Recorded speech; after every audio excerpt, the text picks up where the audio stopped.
All right, so you've decided that you want to sell your home, but you're asking yourself, how do I properly price my home so that way I can sell the home, but I'm not leaving any money on the table? Well, that's exactly what we're going to be talking about today, is how to properly price your home. So let's get into it.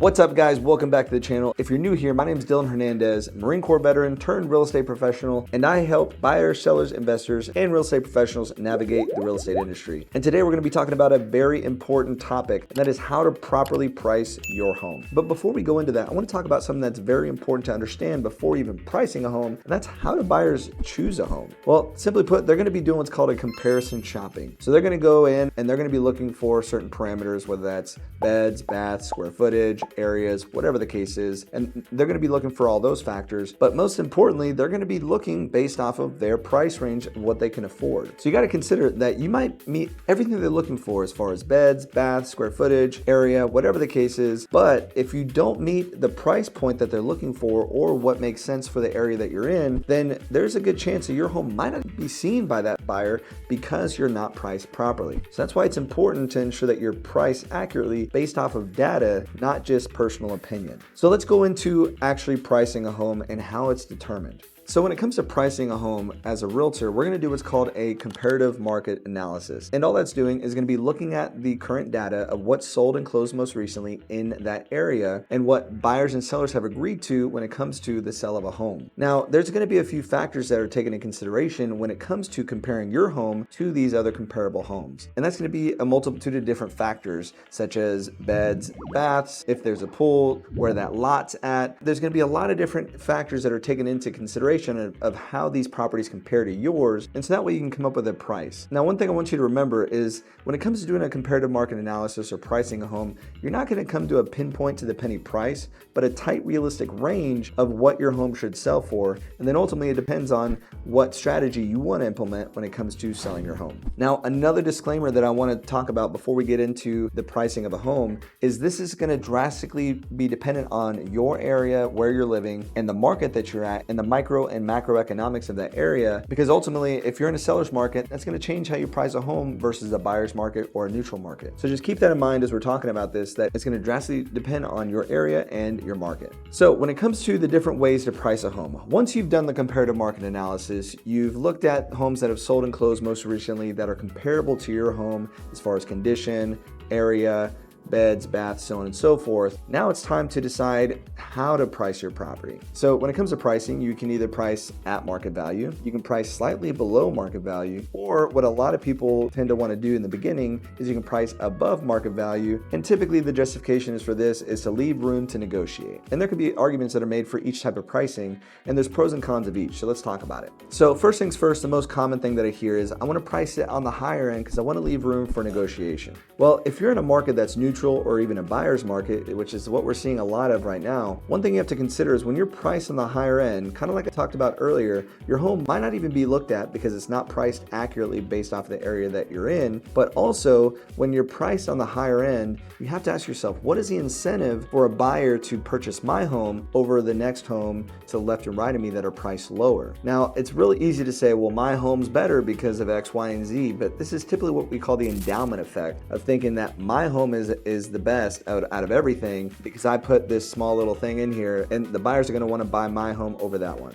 And it's easy to get into this thought process, and you might be right, but you also have to consider that a lot of the times the buyers are going to look at the big picture and determine why they want to buy your house versus the next house. What that can typically lead to if you're priced in the higher end is higher days on market. Now, when it comes to higher days on market, let me ask you, if you're a buyer and you're looking at a home that's been on the market longer than the majority of houses around there, what's the first thing you're going to think of? Well, if you ask yourself, what's wrong with the property? Well, you're probably right. Because I can't tell you how many buyers that I've taken to a property that's been on the market for a while and they ask me, well, what's wrong with this house? Why isn't it sold yet? Or they're automatically thinking this home has to be overpriced if it hasn't sold yet. And that's exactly right in most cases. So you have to take that in consideration if you want to list your property on the higher end, that you run the risk of buyers either thinking something's wrong with the property or that it's severely overpriced. And what that ultimately leads it to is them thinking that they can not only offer you less, but also offer terms that are more favorable to them, which ultimately leads to you netting less money when it comes to selling your home. Next, we have marketing your property at market value, meaning what comps are showing your home should sell for. Now, when it comes to this is what you'll see on average, and there's nothing wrong with it because ultimately you're going based off of data of what buyers and sellers around have agreed to. So you should be able to find a buyer that wants to pay for your home at or around the price that you listed for. Now, again, you have to ask yourself, what is going to be the incentive of the buyer to put an offer on your property versus the next property? A lot of the cases for this is going to be really personal preference of the buyer, as well as the negotiation power of your realtor, which is also why it's important to make sure you pick the right realtor. So when you price accurate based off of market data, what the average price point of homes comparable to yours are, you can expect to receive the average days on market and the average offers in that time frame. That's not a bad thing. You should be able to get what your house is worth. Now, depending on your area and what the average days on market are, that could be a good or bad thing. That's really ultimately up to you to decide if that's what you're okay with. Next, you have pricing on the more competitive end. Now, that doesn't mean drastically underpricing the home and pricing it for next to nothing, because ultimately you don't want to give away the home. And ultimately, as a real estate professional, I wouldn't want to just give away a home either, because we get compensated based off of how high we sell the property for. But the thing to consider when it comes to pricing it slightly under market value is if you're a buyer and you look at an area that has multiple homes available and they're all comparable, but one is priced slightly more competitive, which one would you be more inclined to go and look at and ultimately put an offer on? More than likely, you're going to want to go with that more competitively priced property. So what that means for you as a seller is you have a higher chance of getting more views and more interest on your property and more opportunities for your agent to generate more offers. And that doesn't mean you're always going to get a multiple offer situation, but you have a higher probability and better opportunity for your agent to generate more offers and get the best terms for you. Now, with that being said, if they're able to get multiple offers, what do you think that means when it comes to terms for the sale of your home? Well, if you thought to yourself you'd probably get better terms on the offers that you're receiving, you'd be right in most cases. So when you're priced on the more competitive end, you give yourself a lot higher likelihood of your agent to be able to generate more offers, which means there's more competition, which can potentially lead to better terms and a better price for you. So you not only get a better offer than the current listing price,